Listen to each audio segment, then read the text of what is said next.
Bet that. Let me just email that shit out real quick.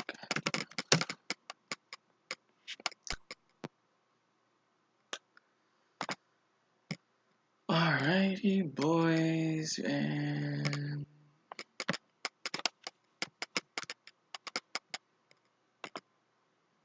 nope, don't want to do that.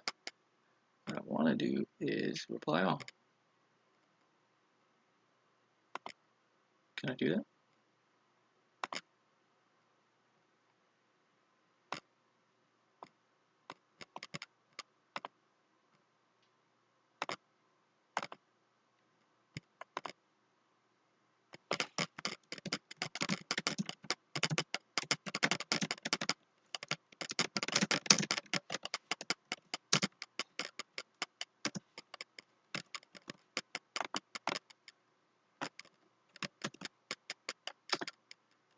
Bang.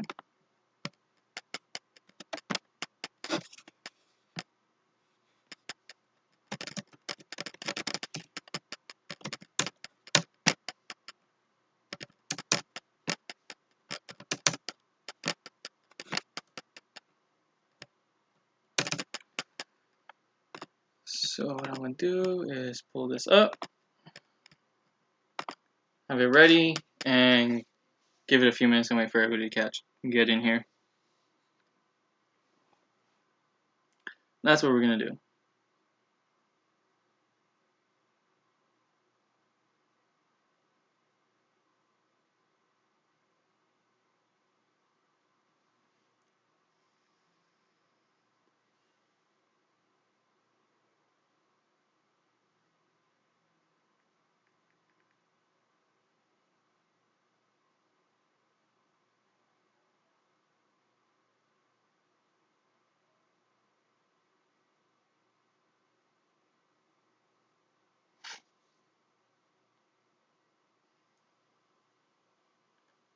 Just going to wait for a few more people to get in here before we start the webinar.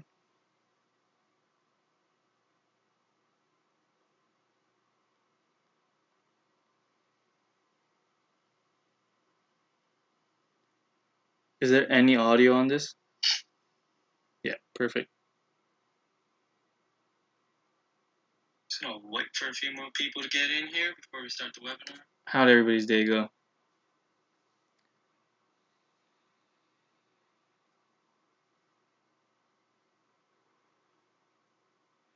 Is there any audio on this?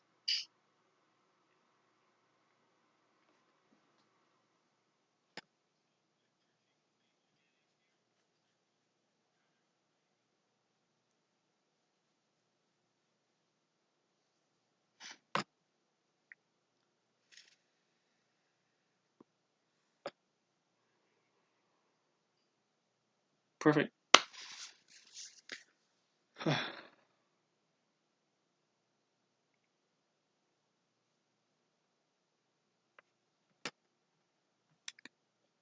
Let's give it a few more minutes.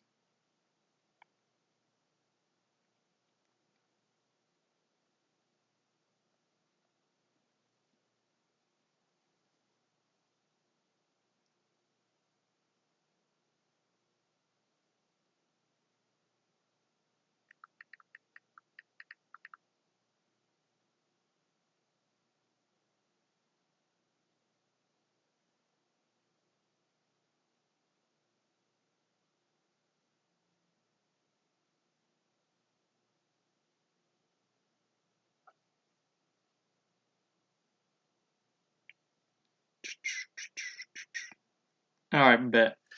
Cool. Don't expect too much out of this. This is just an introduction to, support resistance, technical analysis, all that fun stuff. No, well, sometimes I use pivot points. Sometimes. So, I'll get to the rest of the questions towards the end. I don't really use pivot points as much as I used to anymore, just because I've kind of adjusted my trading style. But here we go. So, just basic definitions right here. To primarily focus on technical analysis, is on the statistical analysis of price movements as compared to fundamental analysis, which focuses on the company's financial statements to develop a fair value business. Only time you're going to really want to apply fundamental analysis is when you want to go long on a position, invest, or earnings. Don't really incorporate it in day trading, and I don't recommend it. I guess going long, swinging, of course. TA is analyzing supply and demand to determine the direction of price trend, aka price action. What this does for us is it visualizes trading activities such as movement and volume, which lead to patterns of the price movement and allows for us to determine strengths or weaknesses. Can also be implemented into previous price trends in the past to help determine movements in the futures for investors as compared to traders who focus on the more relevant prices on a short-term time frame that can range anywhere from the 1-day to 4-hour chart to the weekly chart. Key indicators to look at for a sense of direction are generally price trends, chart patterns such as head and shoulders, cup and handles, round bottoms, wedges. You could also use momentum indicators, which would be a true strength indicator or a true strength index. I use that indicator myself. I love it. Oscillators, moving averages, and support and resistance levels. Another critical key to trading on technical analysis is a stop loss to prevent any major hits on your portfolio, which would be disciplining yourself and following risk management rules. This is difficult because it means you cannot get emotionally involved. It means you have to stick to your plan, your game plan. Follow your rules. Don't enter a trade without a game plan or you will get fucked. Example, right now my stop loss on a swing I'm doing APCs at the 69.99 cent mark. Currently down on the position, had a late entry, set my stop loss, and just waiting for that stop loss to get triggered or for it to shoot up. Using trends. TA used trends in order to give us an idea of price trend, whether it's bullish, bearish, or sideways. These past 2 days, we've seen a lot of sideways movement with SPY. Up until today, it was a pretty strong downtrend, pretty clear. But yesterday, it was very sideways. With this, instead of it going with this, pretty much what it does, it leads to a more profitable position and assists us in spotting any possible reversals, such as rejections at resistance and support lines. Trends can be on any time frame and can change at any given moment. Any major news may also act as a catalyst into the trend and can quickly cause a reversal. Example, Tesla is very news-based and affects the trends once it is released, whether it be bullish or bearish, because if you notice, anytime Elon tweets anything really that might affect the stock, it immediately pumps up or just dumps. So careful of that. Right here, you just have a bullish trend, price trend, bullish channel, if you will. And you can see it getting capped out right here at 109.57. Well, not necessarily, but it set a horizontal resistance at the top of wick.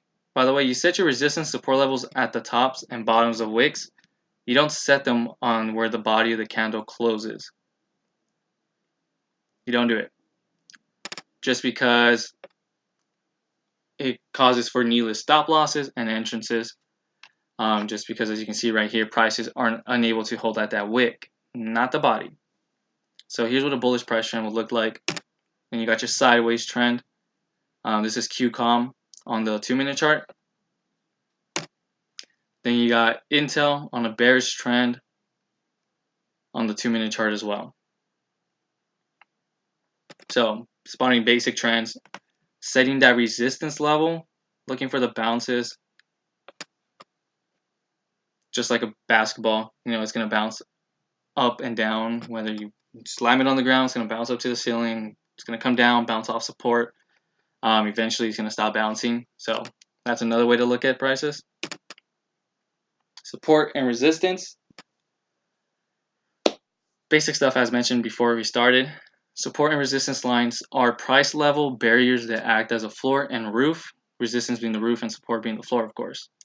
These resistance and support levels help prevent prices from getting pushed into one direction and allow it for a healthy trend. We could take SHOT, for example. It shot up to 330, just completely running and it was completely unhealthy. That was an unhealthy trend. And now it's down, I want to say $50 in the past 2 days. That's huge.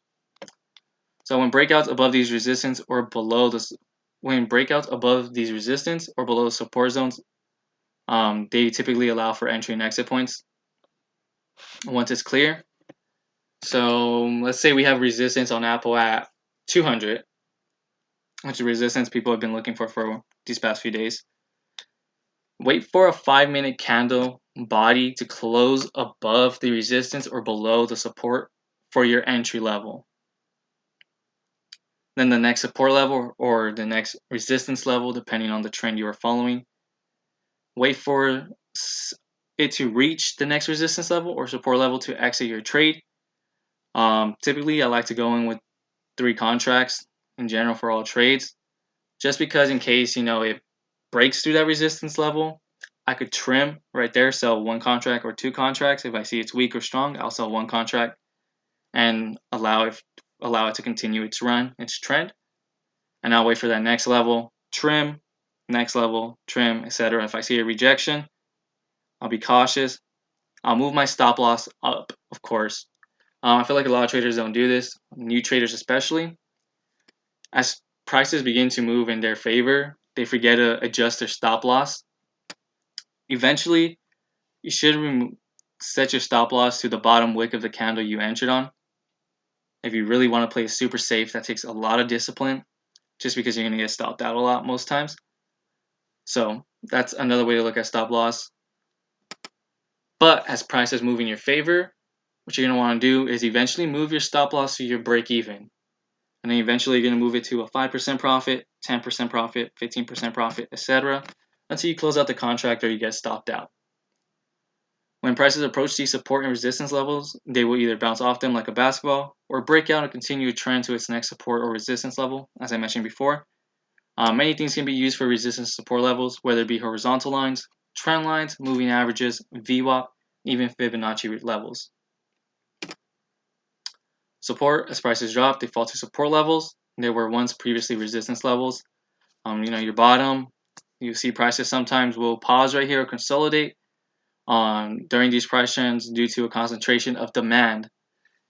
Buy on the dip, sell at the high. Basic stuff, just like buy on the rumor, sell on the news. Very similar. There's going to be a lot more demand on supply, and that's going to cause for these consolidation levels. This is where buyers step in to help keep prices at a healthy level or further rise them to a resistance or help prices move sideways. Prices will either break through support or sometimes get pushed back above into its channel or bleed through support to another support level. That's what I was mentioning. Wait for the 5-minute candle body to close below the support level for your entry. Then you got your support line right here. Then you got a resistance line up top. Resistance, vice versa support. Prices increase, they will reprice to new highs, meeting new resistance levels. As prices approach these levels, sellers will step in to keep prices below this level, making it a barrier out of that, a resistance out of that price level. Prices can consolidate along these levels, bouncing off or potentially breaking above and get rejected, bringing prices back below this level, keeping it in that channel. Like support, when prices are at this level, they will either bounce back, as I mentioned. Support, which were once previously. So once they bounce back into these sideways channels or get rejected and pushed back down to support, sometimes even below that support, prices will get pushed below that support level to a lower support, which were once previously resistance levels. As prices break a resistance level, that resistance level it just broke immediately becomes your support, and prices will immediately make a support out of that. Prices can also break above resistance levels and rocket through it to a new resistance and make a support level out of the previous resistance level, as mentioned before. Resistance line, top line, as showed before. Then you got horizontal lines you could use. The most common times during live trading, you will see the bullish channels or bearish channel trends. They were the first slides I showed you when they were in the downward trend or the upward trend. Those are the most you're going to see, but typically you want to use horizontal lines for your support and resistance when it comes to entries and exits. It's safer. that way as compared to a price trend level. You might miss a few cents here and there, and we all know what that could do, especially when delta is involved. And then here's using moving averages as a resistance and support level. This is the 9 EMA moving average, which is moving average exponential on a 1-day, 2-minute time frame. You can see right here that prices broke below the 9 EMA and we're trading below it. And then right here, they broke above, tested it as support, bounced back up, tested it again as a support, bounced back up, broke below, and then immediately broke above, continuing its price trend. And so this would have been your entry, this second candle right here. Sorry, this third candle, because it's a 2 minute, so every 3 candles 6 minutes. We want a 5-minute entry. This would have been entry, would have stuck it out. Might have been stopped out right here on this bottom wick. As mentioned before, I'm using the bottom of my wick on the candle I entered. Would have been somewhere mid right here for my stop level. So once it breaks below my wick, I would have exited my trade. See right here, consolidated and broke back up. Would have exited right here just because, well, this is SPY, it's a 2-minute move. Everybody knows how volatile this ETF can be. So I would have definitely took my trade right here. I mean, I believe this was a 40 to 50 cent move. That's the best move you could get. Don't get greedy. Look for 50 cent moves. 50 cent move minimum. If you can't profit at least $10 off your trade, it's not worth getting into at all. You might as well just sit on your cash at that point, to be honest. So this is what it looks like using a moving average as a support and resistance level. This is using trend lines, which I mentioned before. See how it's in a downtrend, and I just put resistance line on a downtrend on all the new highs. Which on downtrend, what you're looking for is lower lows and higher lows. And that's exactly right here. You see resistance touches here again at a higher low, original high. And then it broke above the resistance line, confirmed right here. That would have been an entry for calls. You can see it bounced right here. So the bottom wick right here would be my stop loss. That would be my stop loss. We got one bounce right here. Took profits right here. Same SPY chart, by the way. This is also a 50 cent move, roughly. So exactly what we're looking for. If you're still getting greedy or whatnot, you got your support right here. Once it broke through, you got your higher lows. Typically on the third bounce is when prices will break out. And by that, I mean when prices test support or resistance for the third time, that's when they will break out. So it's 3 bounces off of support, 2 bounces off of resistance for breakthrough support. If the 5-minute candle closes below it, and then it's vice versa for resistance.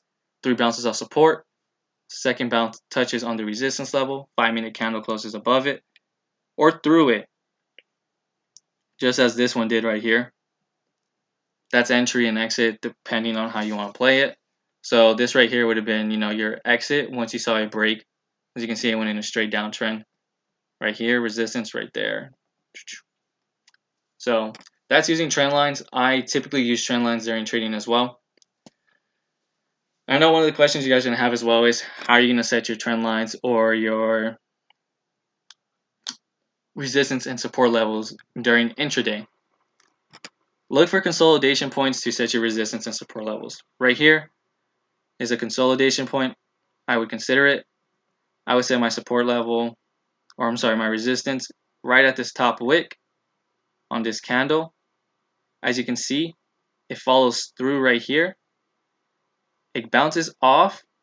It broke out, got rejected, got pushed back down, broke out again, pushed back down, and retested it.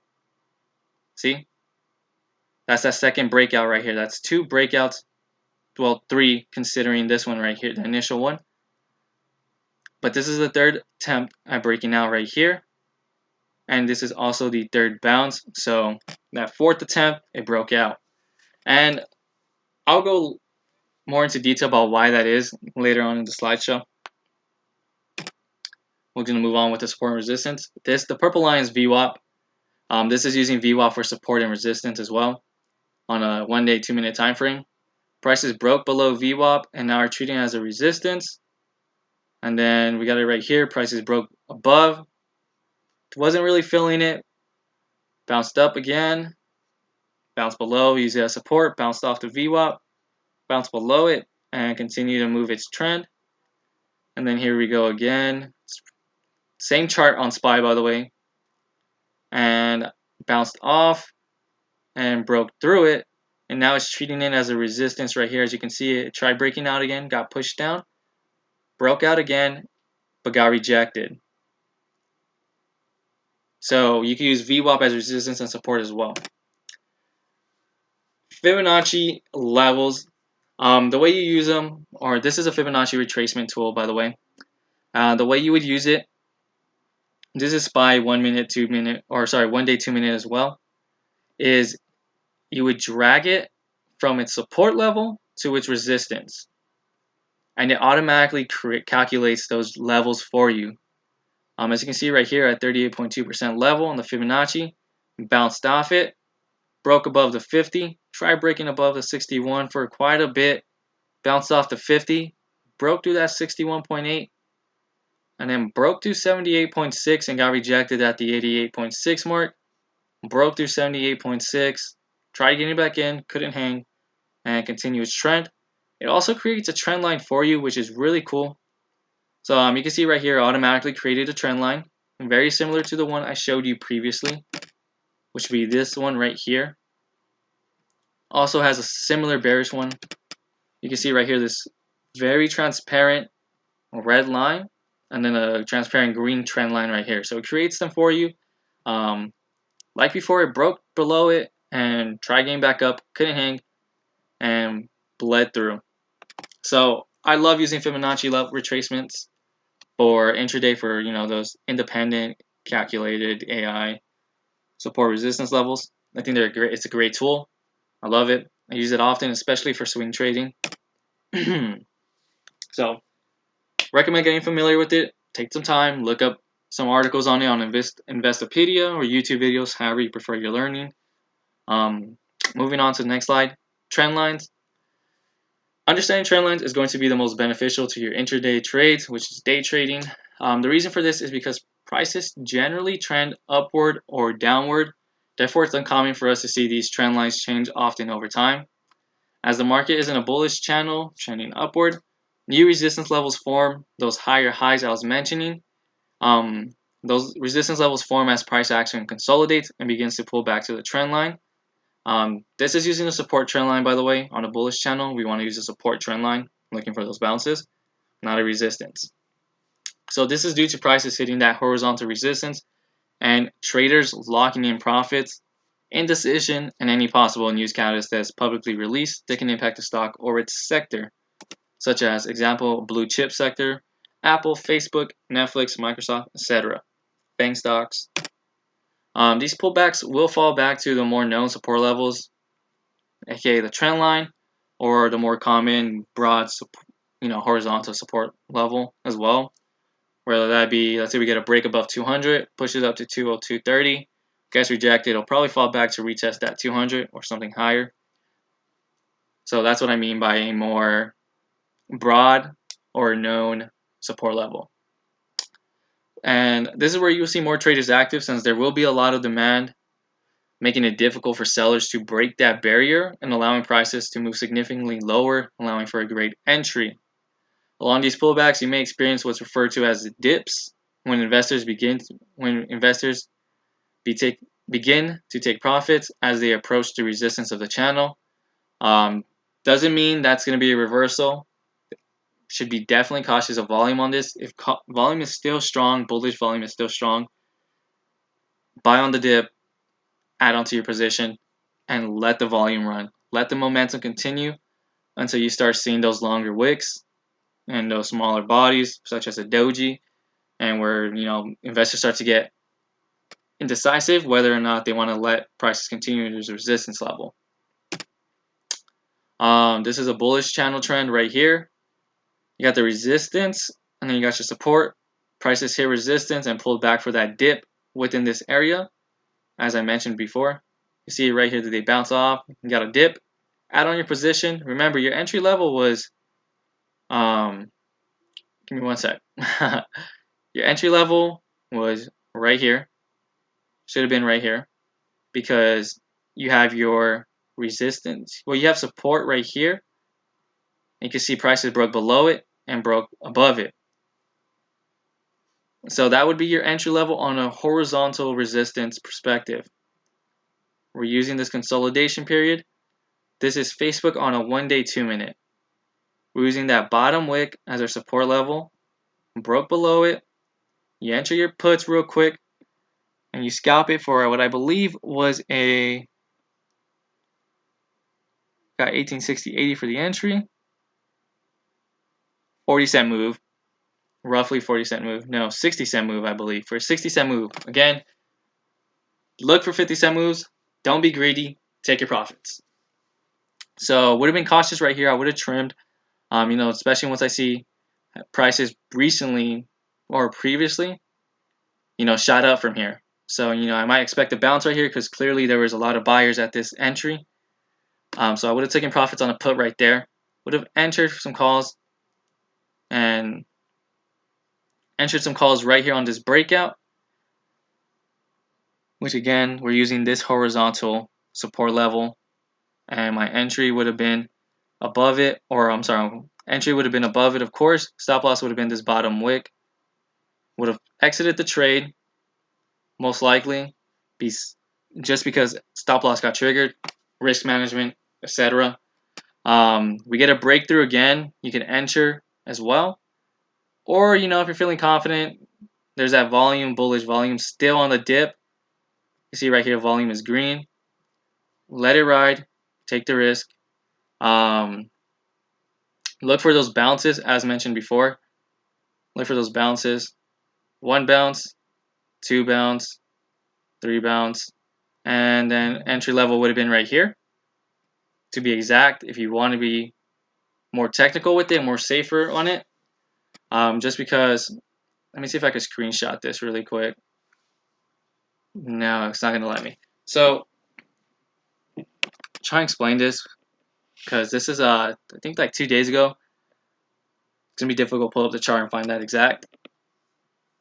But resist support is at 186.60. Sorry, 186.80. That's where we have our support, 186.80. Prices tested right here. We break out, we get stopped out. Breaks out again, we get stopped out. And then it tries to break out again, we get stopped out. But then it breaks again and it continues. Continuous trend. There's a dip right there. Another one right here. That's the 4th bounce. So it's most likely going to bleed through that support line, which it did. Then it re-entered, not the call, not the play, but it re-entered that channel. Got stopped out, most likely. I believe we got stopped out here. No, sorry, you didn't get stopped out on this dip. It bounced off. And it continued its trend. Strong volume picked up. And then it broke out on that 4th bounce through it, that 4th touch. And then it moved into a sideways channel. You can see the prices are moving right here before breaking out again and moving to the next resistance level. Another way, since someone mentioned pivot points, another way you could trade is by buying on pivot points and selling at the next, and buy at low of day, sell at high of day. These past few days I've been trading like that. I've been waiting for the low of day and then selling at the high of day, or buying at high of day and selling at low of day. Finding myself more comfortable with that strategy, and it's a lot more profitable, especially with the volatility in these market conditions. So you could use pivot points as well for support and resistance level. TradingView actually does have an indicator that will label those pivot points for you during the live trading session. All right. So this is your bullish trend. You're using a support trend right here. It's creating those higher highs. It's creating those higher highs and those higher lows. That's trading in a bullish trend. And then the breakout right here, see the consolidation right here, and then I mentioned before, consolidation periods, that's when you would form your new resistance and new support levels for your intraday. Let prices consolidate. Once they break out, create your resistance and support level. Broke resistance right here, made its decision, and you let it run. Consolidated here for a bit, but it ran, and then consolidated right here, broke below, retested, and then that's where the day closed. That's where the day closed. But let's say prices broke below support. What would I do then? I'm going to exit my trade. It consolidated and it broke below the consolidation. Prices clearly didn't want to go any higher. So what would have normally happened is would have created, it's a new trend, a new consolidation period around this level, just because this is where we saw prices break out, which was also a previous resistance on the day, which I believe was 187. I want to say 60. Yeah, 187.60 is where prices got rejected towards the beginning of the day. Once the market opened, so that already creates another resistance level for you. You could create a support level. So what most likely would have happened is if prices broke below this. When prices broke below this, it most likely would have bounced off that and bounced back up to this 188.14 before I continue its downtrend. Bearish downtrend, you use a resistance line as you see higher lows and lower lows. This is Walmart on an intraday 2-minute. You see right here, they started consolidating, bounced right off support for one more pump as they reach a lower support. And then it bounced back into its sideways channel, tried going along, and then it broke below it, putting us in another bearish channel trend. Found a support level, bounced a little bit, you got the resistance right here. Of course, I didn't mark it. My apologies, that's a resistance on the consolidation. During intraday trading, when you want to create your resistance and support levels.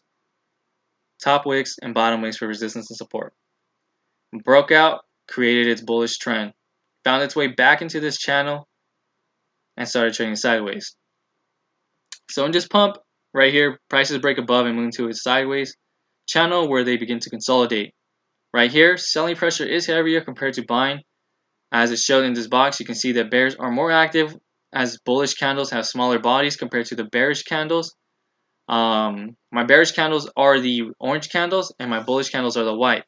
So you can see right here that we do have a lot of bullish candles, but look how small the bodies are and how long the wicks are compared to the bearish candles where they're pretty much solid bodies right here. So there's more bearish activity here than there is bullish. This was price action, of course. When you want to intraday trade off price action. What creates price action and what creates your wicks? That's going to be order flow. TOS does offer free order flow on their desktop version. Recommend learning it. I use order flow specifically for scalping Amazon just because it's very choppy.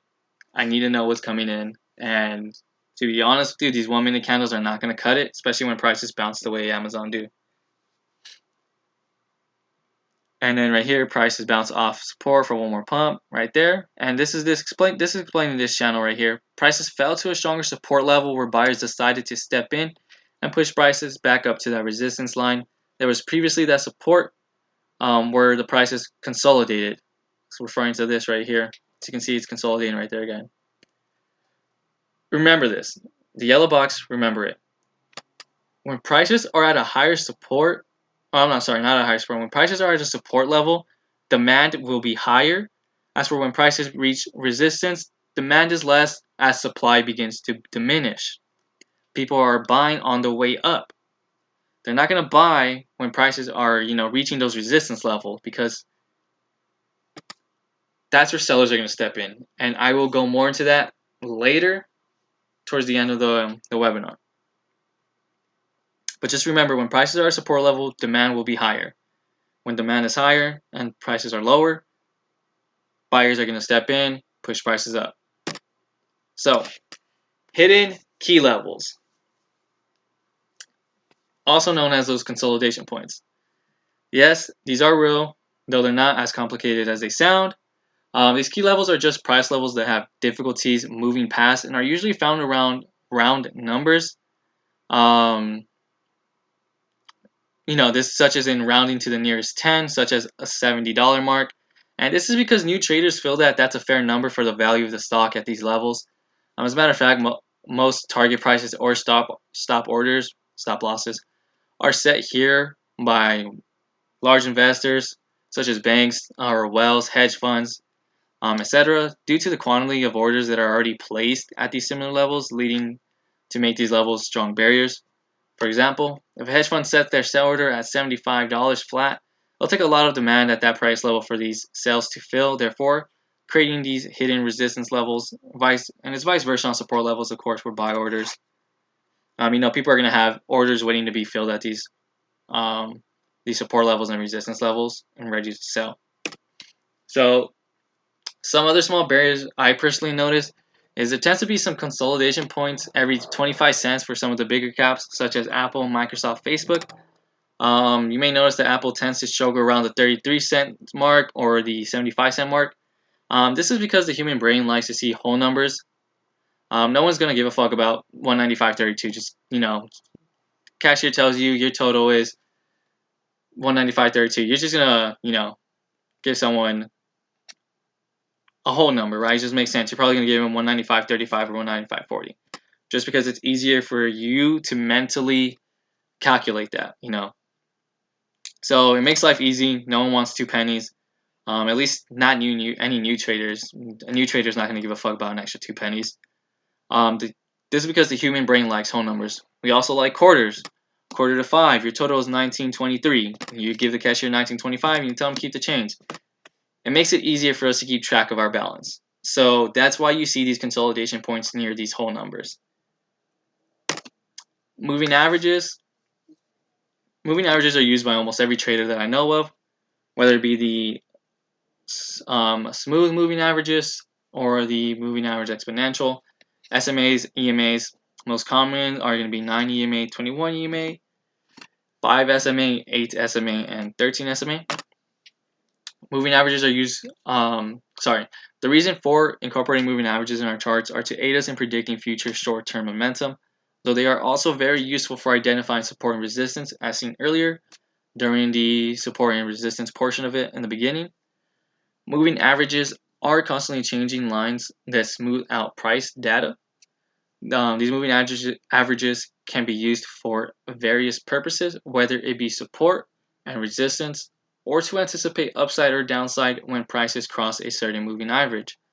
They can be even used as entry and exit points. Moving averages will always create a support and resistance level depending on the time period you have your moving average set to. Everybody has different tastes and preferences that best suit their style. So take the time to do some experimenting of your own, since each one does work on its own purpose. And of course, everybody always wants to learn. Everybody wants to know how to find these perfect entry exit signals. And the fact is, you're not going to learn during live trading sessions. You're not. Not compared to how much you will learn when the market is closed to when you could actually test it, compare it, and just see what happened during those times at a certain breakout or consolidation, reversal, false breakout. And you could really take the time to examine it and compare it to other time frames. It just allows you to focus more and concentrate more on your education as compared to live trading sessions. Because you're more so predicting, and that's what the moving average is for, helping predict. But remember, indicators are delayed. Fibonacci retracements. This tool helps traders identify those hidden support and resistance level. The indicator calculates various levels of support and resistance. You'll notice once you map these levels out that each one acts as a barrier, as displayed on this next slide. This is the Fibonacci retracement tool on TradingView. So you can see right here, it even tells you the price level where these are at. See right here, it's pretty close to those whole numbers. 36 cents. This is Netflix on a 3-minute, 1 day. 370 flat. 368.93. 368.18. It tells you the price level and it tells you exactly that level. It breaks through the 786. So you can see that each one is acting as a barrier as it bounces off this price level, breaks through this one, consolidates on this one, breaks above, gets rejected at this one, breaks below, bounces off this one, and the pattern continues. It really does help during intraday. So I recommend learning about it, especially for swing trading.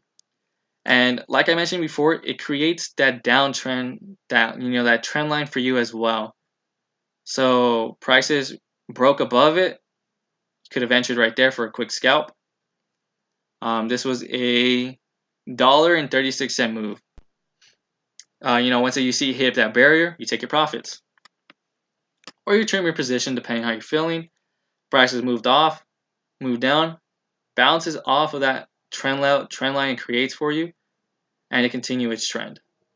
Was it as strong as this high? No, but it's still continuing an uptrend, allowing you for profits or to minimize losses depending on your entry point. Okay, did not mean to do that one.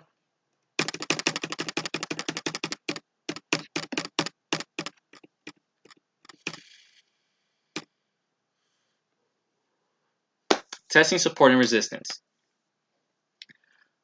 The more times prices retest support and resistance, the more you should always be considerate of it and not ignore it. The reason for this is because the more often prices bounce off these levels, more buyers and sellers will make a decision about their entry. This is referring back to that supply and demand. You'll typically see breakouts where prices run off or attempt to do this before falling back into its channel. These levels become more significant if they've been tested regularly over an extended period of time. There was a chart before. I'm going to go back and show you exactly what I mean. It was a SPY chart, by the way. Right here.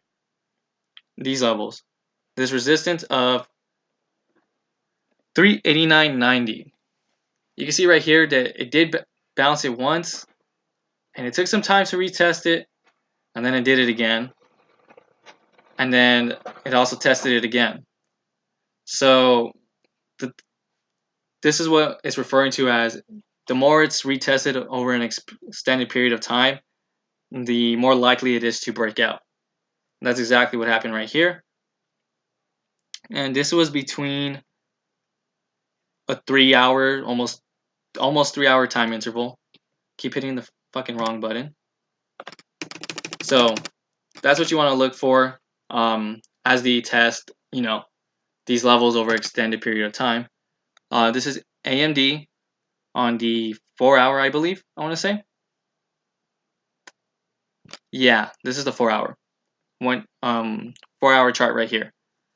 You can see right here, prices continue to test that resistance level over a period of time. It's not like it's 1 minute and then the next minute and then the next minute. You don't want that. Prices will most likely bleed out very fastly and then get rejected, and it won't give it the potential run it could have. So that's why you want to that's the significance of letting these prices test those resistance and support levels over an extended period of time. Price movement.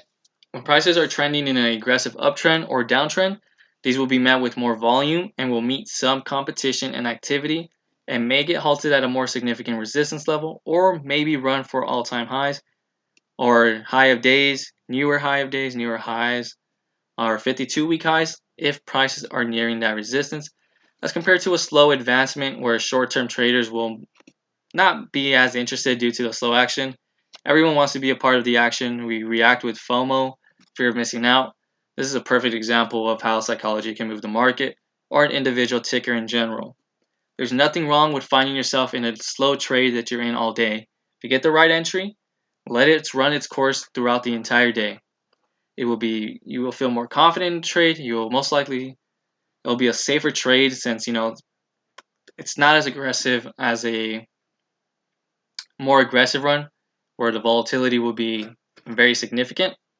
And next thing you know, you get to sell off and the stock is $2 below your entry level for some reason. So the significance of volume. What makes support and resistance levels such a difficult barrier, and how do you spot these levels during live trading? As mentioned previously about the resistance support levels, watch for how many times prices bounce off these levels. This is where buyers and sellers will find themselves more active, and you'll notice that volume is higher on these levels due to this note. Investors have a decision to make whether they want to allow the trend to continue. So when you see high volume and strong activity at these levels compared to any previous touches, whether it be resistance or support, expect prices to break out on these levels, whether it be support or resistance. The reason for this is because people are more comfortable with breaking even rather than exiting their trade for a loss, as they notice prices continue to retest these levels. And this is vice versa for bulls and bears. So that is the significance of volume and what makes it so important. So, can I ask any questions? Remember, this was a basic webinar on technical analysis, such as pretty much getting entry and exit levels on resistance and support levels. How do you know when it's the low of day? So typically you're gonna have to miss out that volatility on that opening market, and it's gonna be on a general support level, something more broad, a vague support level. Use pivot points as well. This is a great example for use pivot points, but typically when to spot the low of day is when you notice. I use indicators for this. I recommend it because that's going to be the best way, even though it is delayed information and lagged in information. Set up your technical analysis, set it up the night before or pre-market. Just make sure you don't have pre-market hours on for trading because it will affect it. Look for the support levels. Look for where prices have bounced, within the last day on the year-to-day chart. Find the support level on that for the past few days. Look for support on the 4-hour chart and look for support level on the weekly. And what you're going to do is wait for prices to, near that support level. If indicators such as MACD showing that they're trading, near that -3 range, and they're starting to show that bullish curve, that bullish divergence, it's going to be your low of day. Thinkorswim charting actually does tell you when it is the low of day, during that beginning. Considering, normal market activity and trading, unlike today where it was just completely bearish and all sell-offs. So look for that broad, vague support level from previous days, the 4-hour chart. Look for those multiple bounces. And depending on how the day opens on the price, let's say it gaps down, let's say Facebook opens red. Let it trade, let the sell-off happen. Or you could get, that FOMO, fear of missing out, jump it, write it down, and sell at the low of day. But I like to, let prices run a bit. That's what I've been doing lately, is I've been letting prices run the first few minutes, 15, 30 minutes. And I've been waiting to see if prices, reach that broad support level. Or if I see, my EMAs are starting to curve up, stochastic, truth strength index, momentum is starting to show a curve up, momentum and volume is starting to pick up. Then, I'll see how close it is to support level, and that's how you catch your low of day. And, you can enter your calls there, let it ride up to a resistance, the next resistance, etc. And typically, towards the low of day, you'll see some huge bearish candles before you start seeing that indecision happening. And once you start seeing prices curve up, you got your indicators, your oscillators, EMAs are curving up. Bollinger Bands are also really nice. Once you start seeing that consolidate near that support level, give it some time and see if it's, bouncing off of it. See if it rejects it. That's going to be your entry on catching a low of day for your calls. That's going back to what I previously mentioned, is when prices reach support level, there's going to be way more demand there. And just because there's going to be more fill-in or orders waiting to get filled there, and that's where, your prices are going to start reversing. There's going to be there's going to be a lot more supply available for that high demand on that support level. And then it's vice versa for catching it at the high of day. Look for those strong bullish, those huge pumps. Look for it near the resistance level, that broad resistance level. I'm not talking about those, those fib retracement levels, those hidden levels. I'm talking about like the year to the daily resistance level, 4-hour resistance level. Any more questions?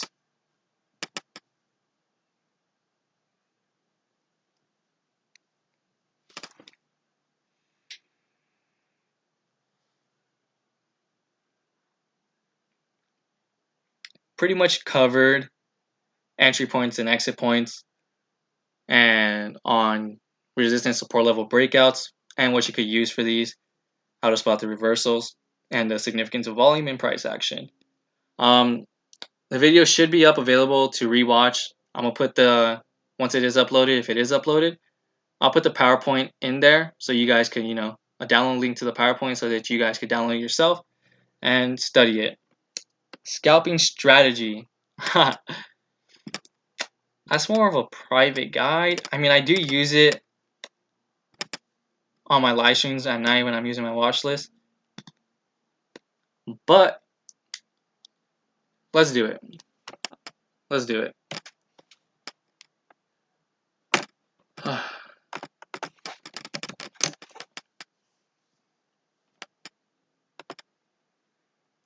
I usually do my my watch list at night pretty late, near midnight, so I get lazy with it. Sometimes I manually look for the resistance or support levels, or sometimes I let the bot, tell me. So let's say Tesla did dump after hours, but I'm in Roku puts and shot puts, so we'll do a quick TA on Roku, and we'll pull up the daily.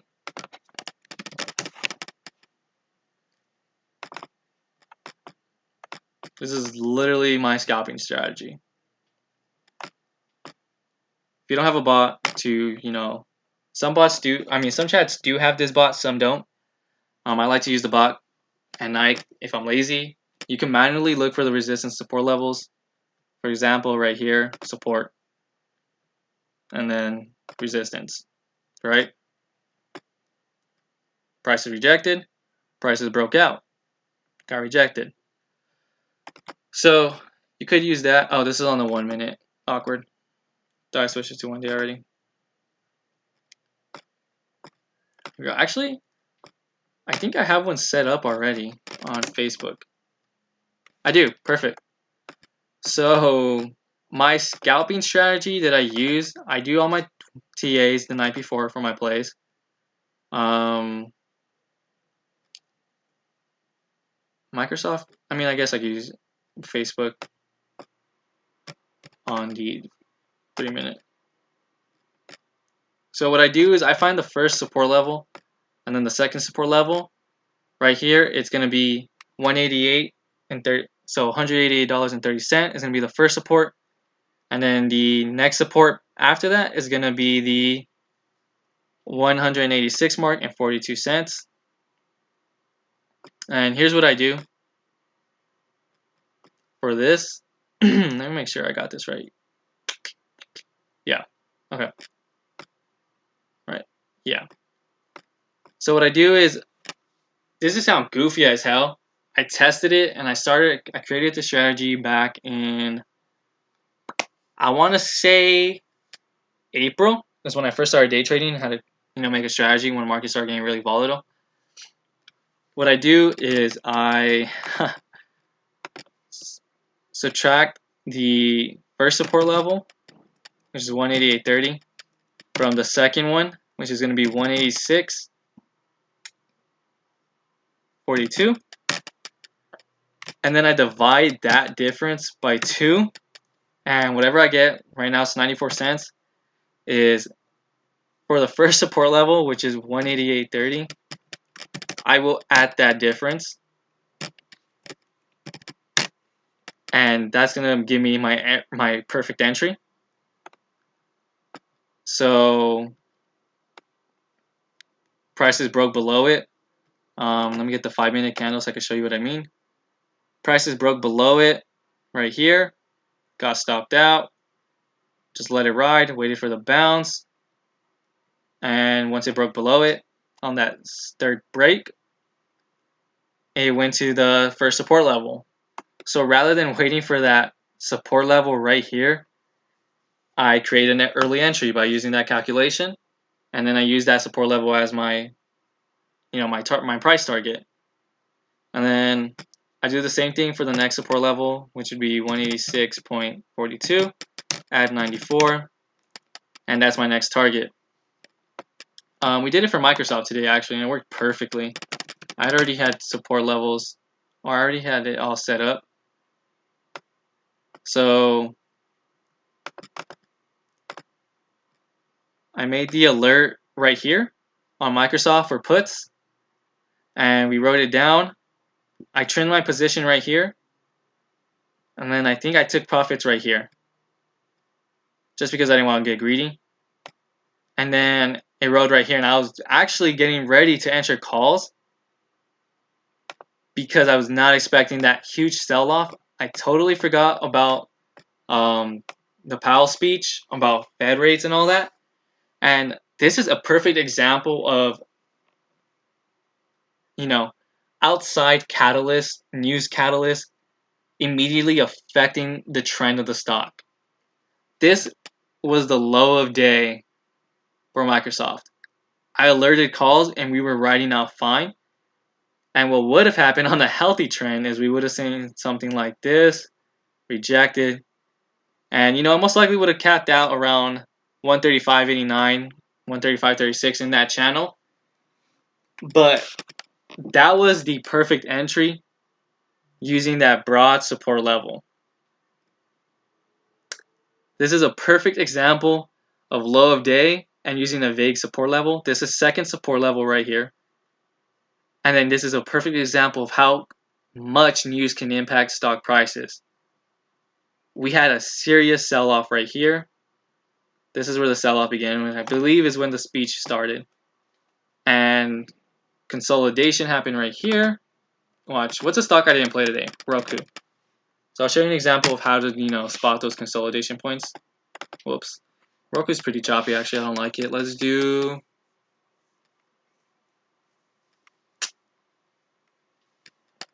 AMD.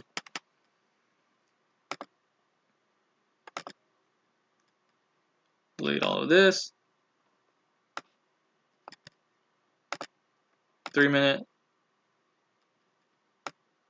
Let me remove all these indicators real quick. Specifically these and then the SMAs. Remove SPY. So that it's clearer to see. So let me set this up right here. I see. Where's the start of the day? Right here. Right?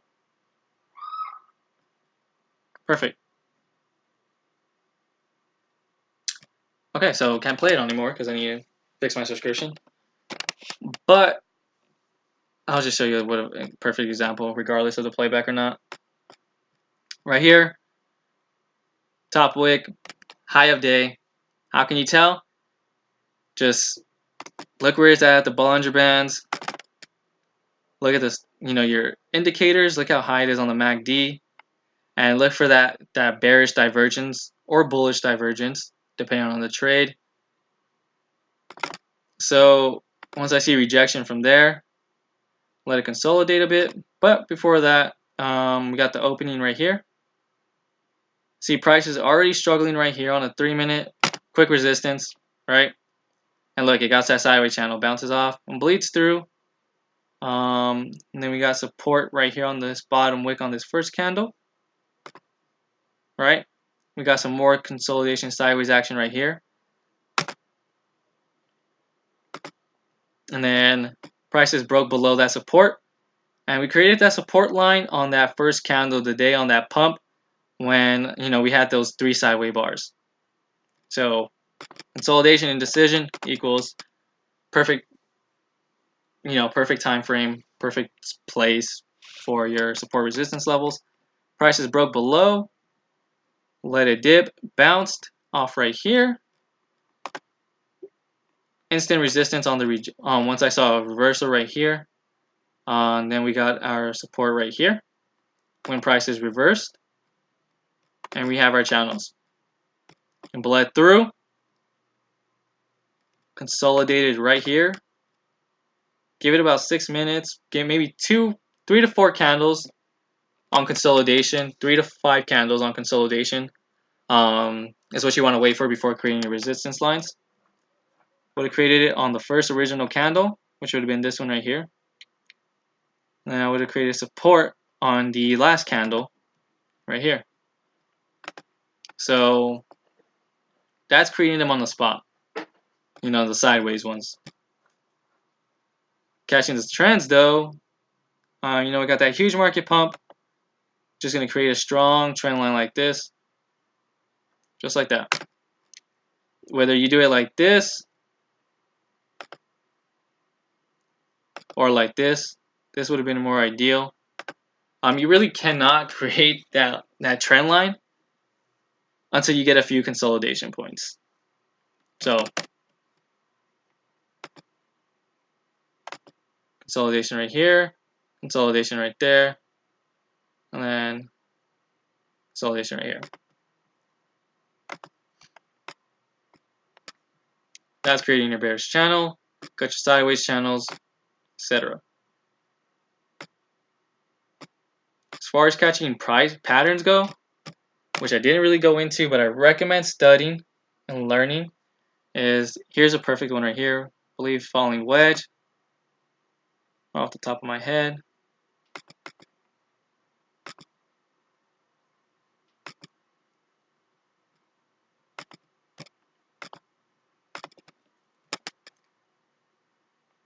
Just delete all this actually.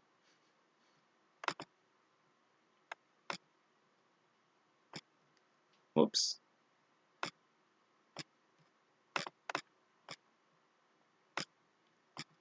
Falling wedge right here. If I'm right, I'll check my book later.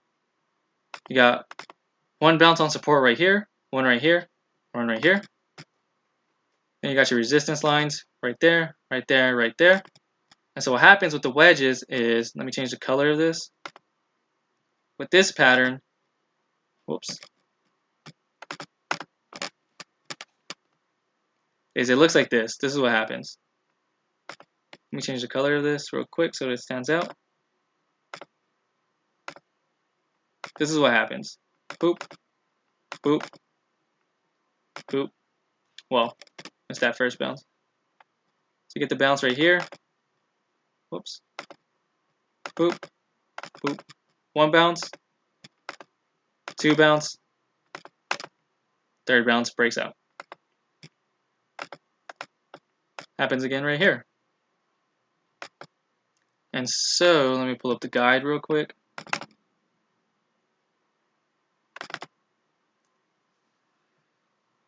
I'm not sure how well the quality is going to be on the stream of it, but let me find it.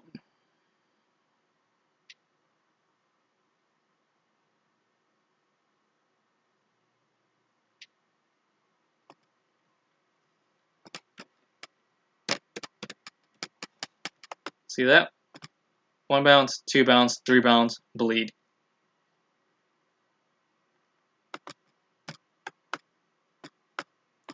One bounce, two bounce, three bounce, bleed. So, highly recommend getting familiar with patterns. Investopedia, YouTube, whatever works for you, reading, seeing images, videos, whatever works best for you. So, didn't really go too far deep into the scalping strategy. Honestly, that's pretty much the basis of my scalping strategy.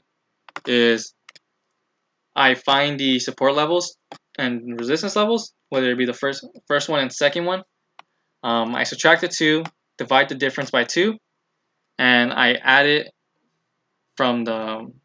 When it comes to support levels, I always add it on top of the support level, and when it comes to resistance, I always subtract it from the resistance level. allowing for that entry. And here's what they look like on my watch list.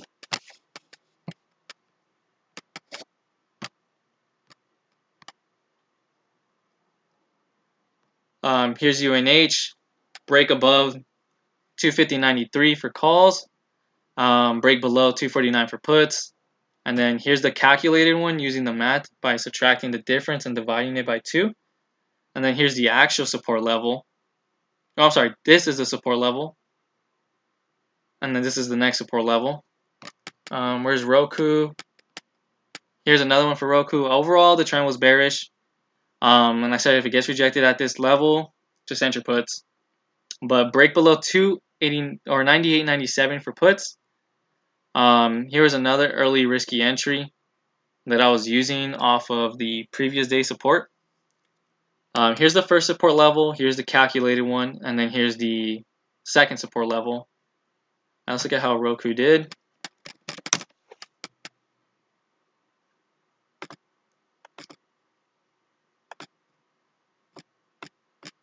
Just immediately broke through all of them. Actually, just a huge gap down. I didn't stretch them far enough for the intraday, but broke through that level already on a gap down. So I'm going to enter my puts regardless because it broke that support and then just let it ride out.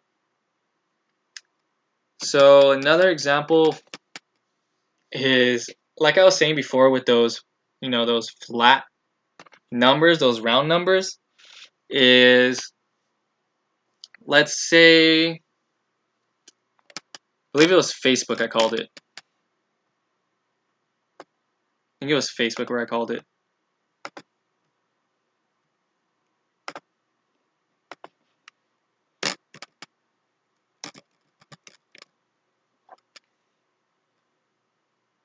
Yeah, today I said Facebook calls above 190. What's the put I'm looking for? I'm looking for a perfect example of this.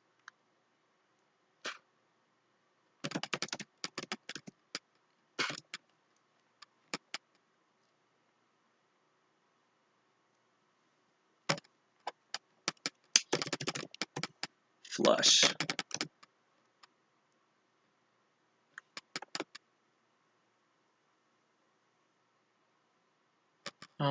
Try to find one that's more closer that I could refer to.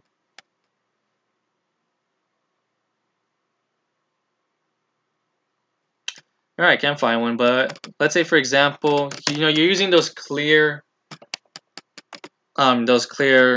support levels like I was mentioning. Remember what I was referring to about humans liking round numbers or whole numbers, such as 190 or 195, 190.50. That's what I mean by this. So right here, I was getting ready to enter calls. If it broke above it, I would have entered calls. I should have entered puts once I saw the rejection. I don't know why I was so hesitant on it, but see how it gets rejected right here at that 190. So look for numbers like 190, 195 when it comes to vague, broad support and resistance levels. Usually when prices break through these levels is when they'll give it a run. So whole number right here was waiting for that 136 flush on Microsoft earlier today. Once it flushed, I was waiting for it to break the support and it ran. Those are another great entry and exit signals you could use. They're just common levels. New traders love them.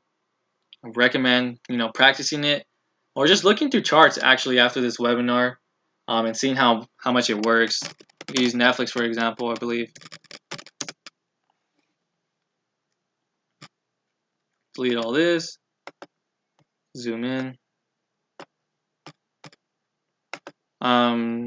Once Netflix broke below 365, it tanked. It broke below 360 and it tanked. All right, that's just what the human brain likes. They like these whole numbers. So look for those common levels as well when it comes to entries and exits, whether it be a break above or below. Don't chase any trades if you miss your entry. I mean, if you're 30 cents late, depending on the volatility, And the ticker, understandable. But when you're like asking 50 cents to $1 later, you missed your entry. Move on, buddy. Sorry. You missed your trade. It happens. There's more, and there always will be more. Always look out for that. Don't chase a trade. Don't trade against the trend. And stick to your game plan, because you will exit and have needless losses, let's say, for the least. What else can I go over?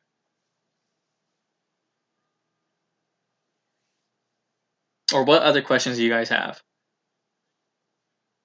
If you do want to purchase the guide, by the way, it's like $20 and it has a day trading strategy for my scalping in it.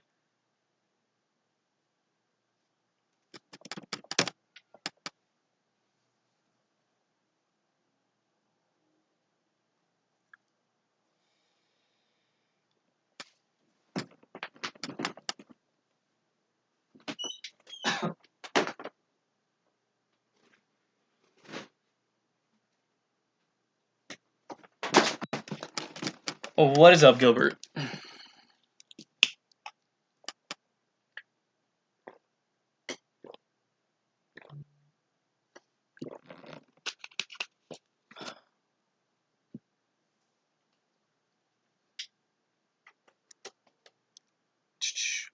LSSC, bet.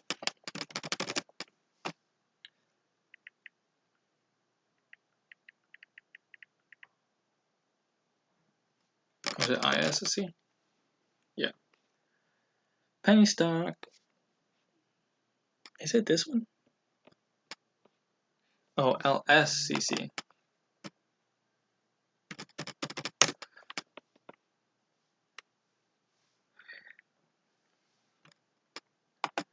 Just gonna do a quick TA for one of the members.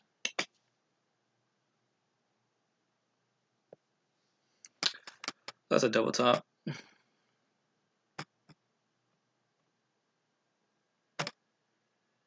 Oops.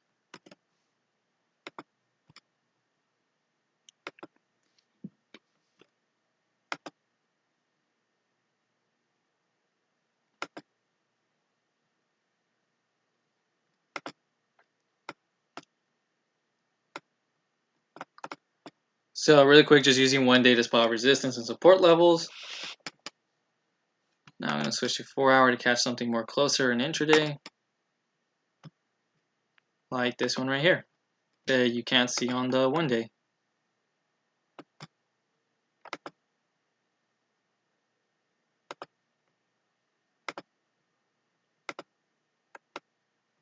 Broke below that.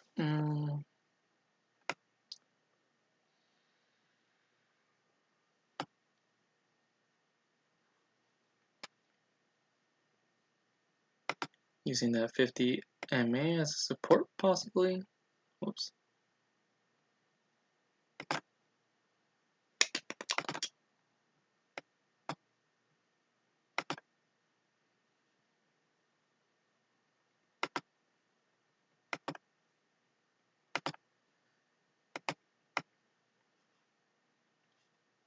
What else we got? Currently breaking below VWAP as well.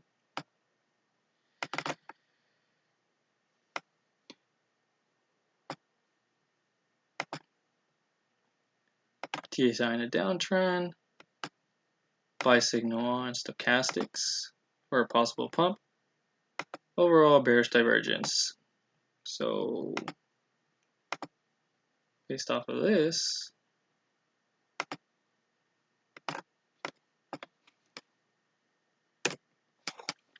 I would say trend.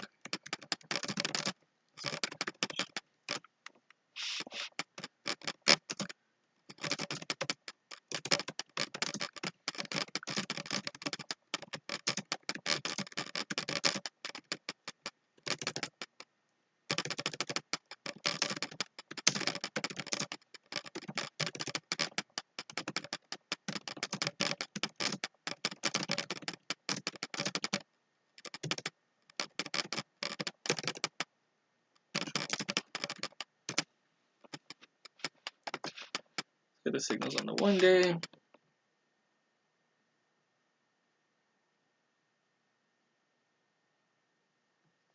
hold on, let me go back.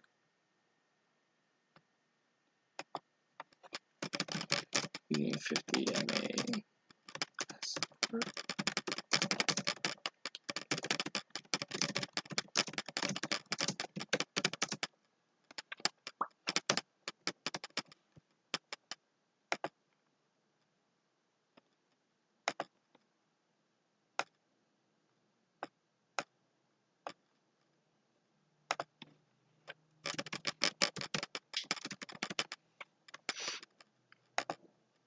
I'll get rid of zigzag as well.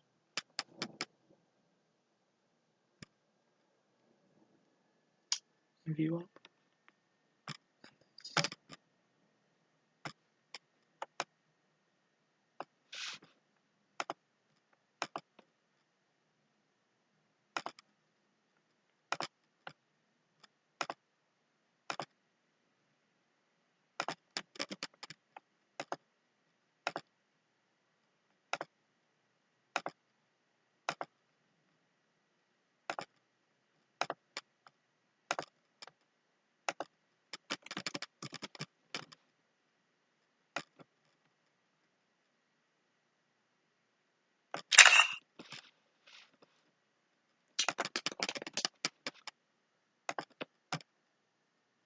Oops.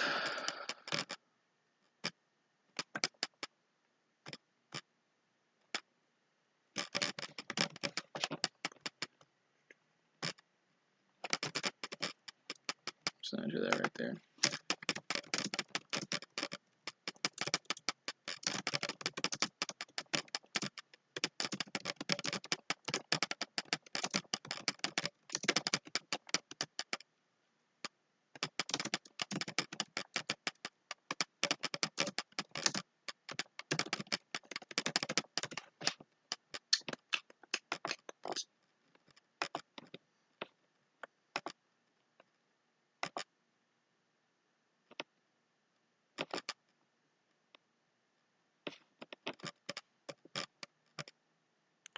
Okay, triple top.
Cool. TA done. Overall trend is bearish.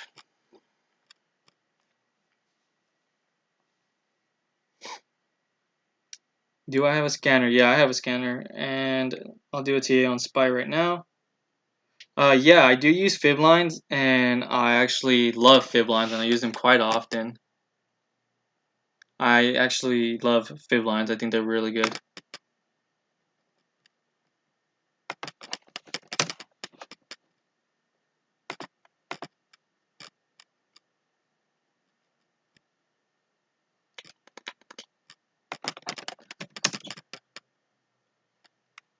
There we go.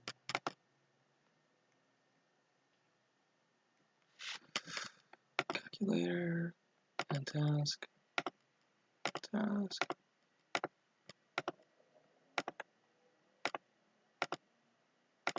Cool.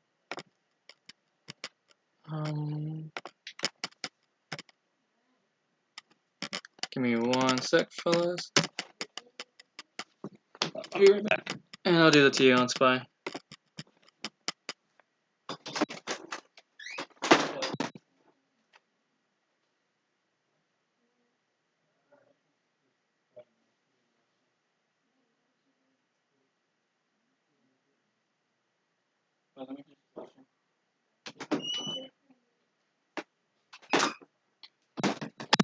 Alright, my bad. Some food just came here. So, let me send this to one of the members real quick who requested the TA on this, and I'll hop on SPY.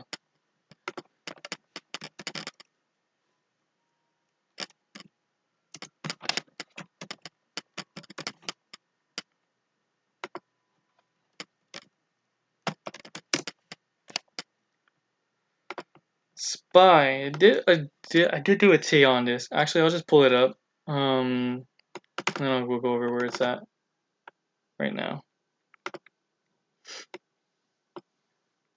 So let me pull up my SPY chart.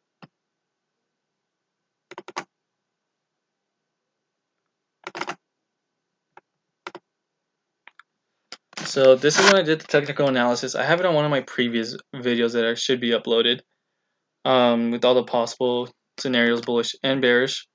Though I am very bearish on SPY at the moment. You can see that getting rejected at this trend line, of course.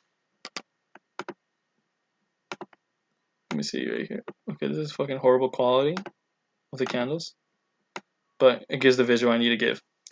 So it's actually capping out at that. It's hitting that top of the resistance level on the retracements, and so it was definitely due for that pullback.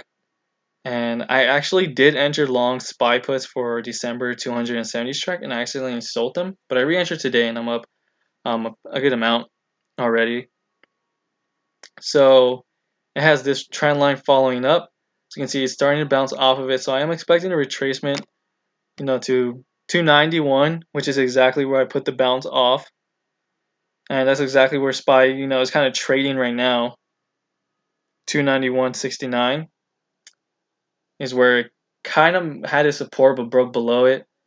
If it breaks through 290, its next move should be towards 286.95, or we could very much see a bounce back up to 293.97 before it falling into that 286.95 level, which I think is very possible. Overall, it is in this ascending triangle. Go ahead and zoom out. You can see it's in this huge, I want to say ascending triangle. It's in this huge cone in the uptrend channel. And here's the first bounce, second bounce, and it's attempting to make that second bounce on the resistance. So it should be around this area roughly, give or take, which would be 310. It's going to definitely take some months, maybe later this year, maybe next year. But that's going to be the next bounce pretty much. So you could either go long on SPY, take the gamble, or go long on puts, take the gamble, which is the one I'm taking right now. Because I definitely think it's due for a pullback. I mean, just look at this run right here. It's broke through the resistance, but it's unable to hold. It's clearly coming back down. I mean, it broke and it did come back down, so it's on this support level right here. So we should see some sideways movement, or we'll see a break below. That's gonna be a huge break. That's a $4 drop roughly from where it is today. Then we'll see it continue. So these are all possible scenarios, bullish and bearish, of course. I think the other photo actually has better ones.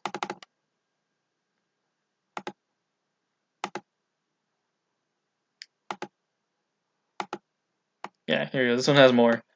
So let's say it does, bounce off that 310. We'll definitely see a downtrend back to, 300s area before continuing. Or what can happen is SPY could fall to that 293.97 bounce up. Clearly didn't. So we'll continue to the next one, which was the support line. That's exactly what happened. What can happen from here is it could bounce back up, retest 300, get rejected, fall to 293, retest, 295 range, get rejected to 291 and continue its uptrend. Let's say it does fall to 281, we'll see it just go on a healthy uptrend from there. It'll look something like this, a zigzag like a set of stairs. Worst case scenario, SPY goes to 267. Worst case scenario. And right now, it's kind of looking like that, but then again, it's still too early, even though SPY has dropped, to those 290 levels. It's still early to determine any of that.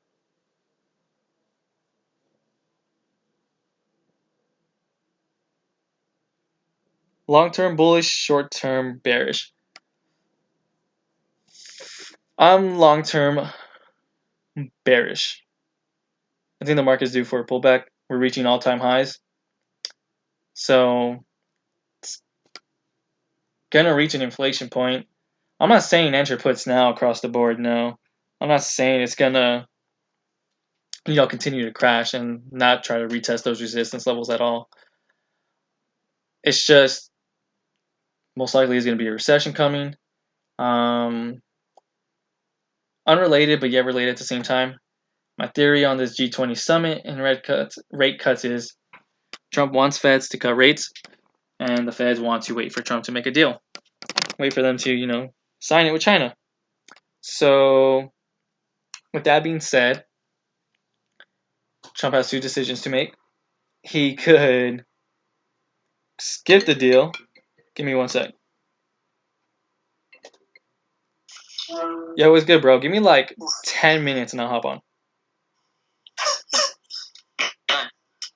on. Doing a live stream webinar right now on technical analysis.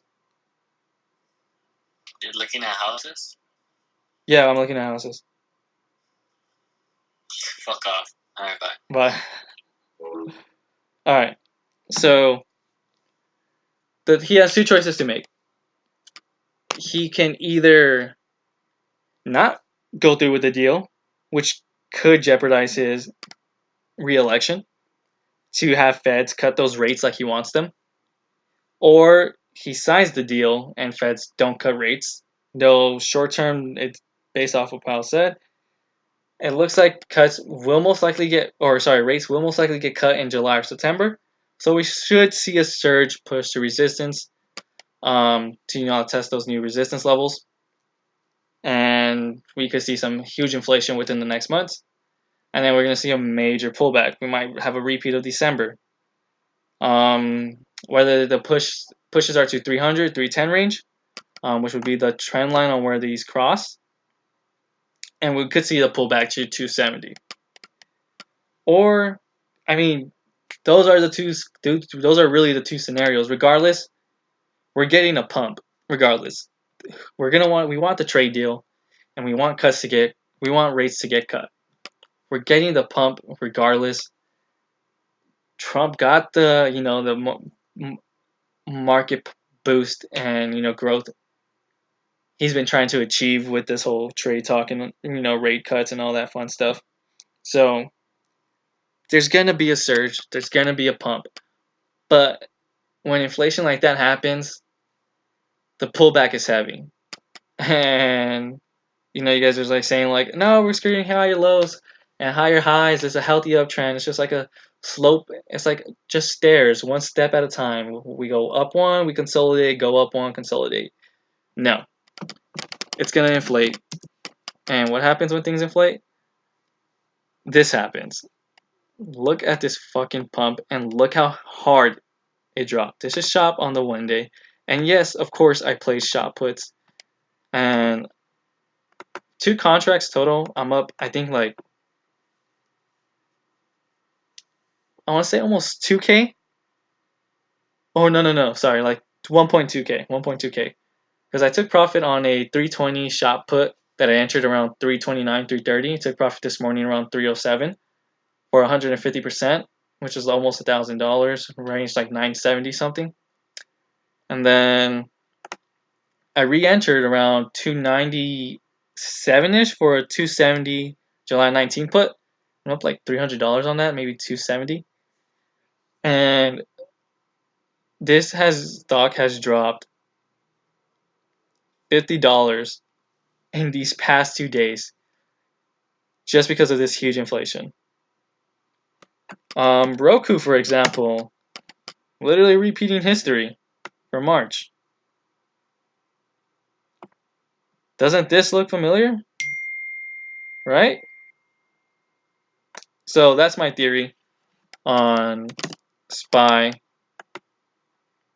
I mean, we're getting that uptrend. This dip is literally this dip right here. Now we're going to continue new highs. And yeet. 272 we go. Let's see what else we had right here.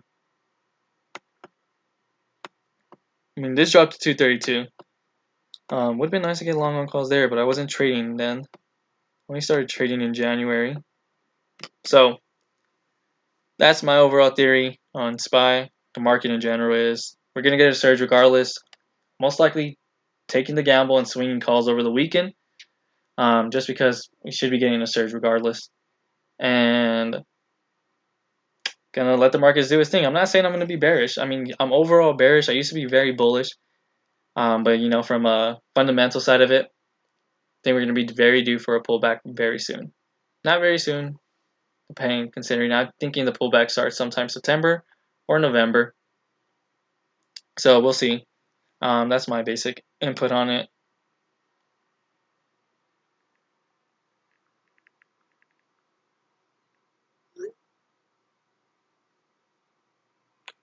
Tesla.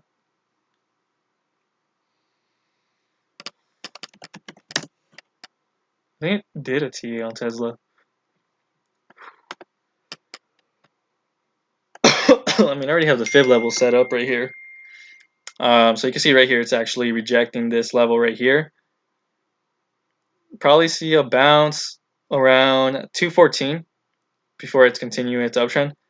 I'm thinking that's what I'm waiting for. I'm waiting for like an entry between 210 and 215 for Tesla calls long for a retracement back to 300s. I mean, the stock moves a lot. So, I mean, maybe even might even retest 206 to be honest with you, based off of this, the fibs.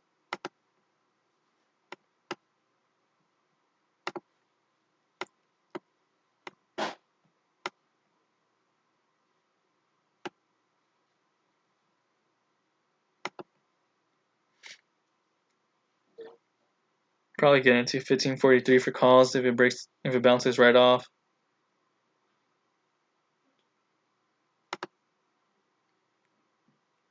Price target to be 232 for a $15 move. Starting its uptrend.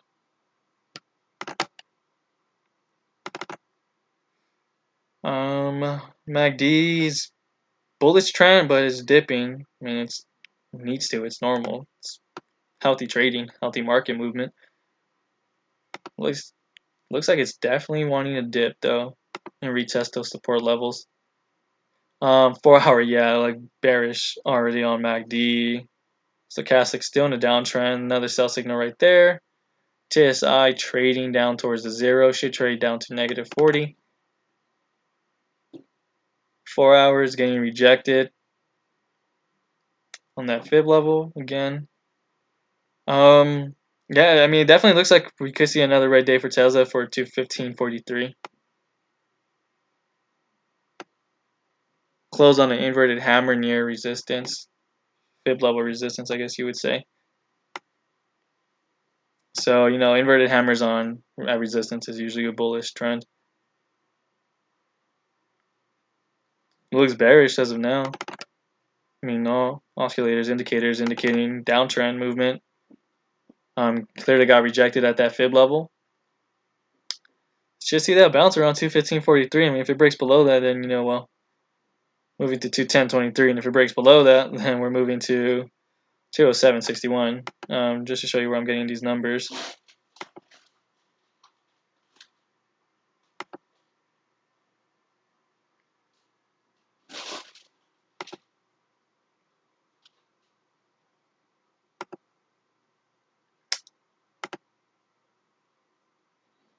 Yeah. I mean, it looks bearish. Showing is bearish, trusting the TA.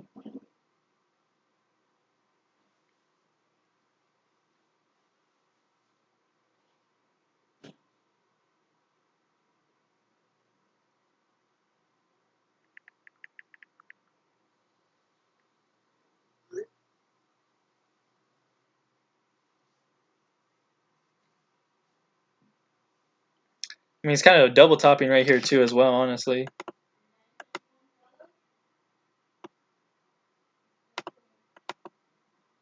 It's definitely double topping right there.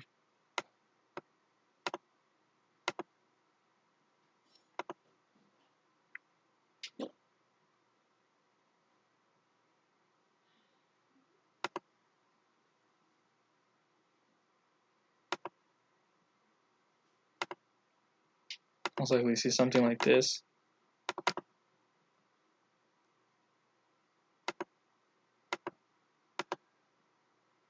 To be honest, that looks more like it. I mean, fuck, if I could get an entry at 210.04, that'd be perfect. But I mean, it all depends on that level right there.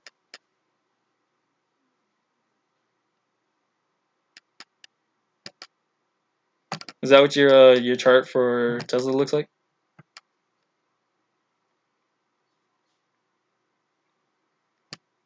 I mean, the overall bullish run is this.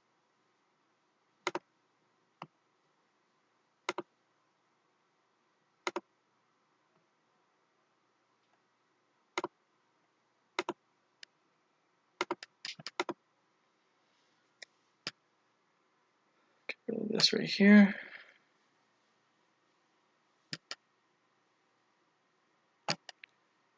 So I mean, yeah, we could very much see it. You know, test the support. I mean, this is the third bounce on the that channel, that support trend. Got the first one right here. Second, oh, it's the second one only.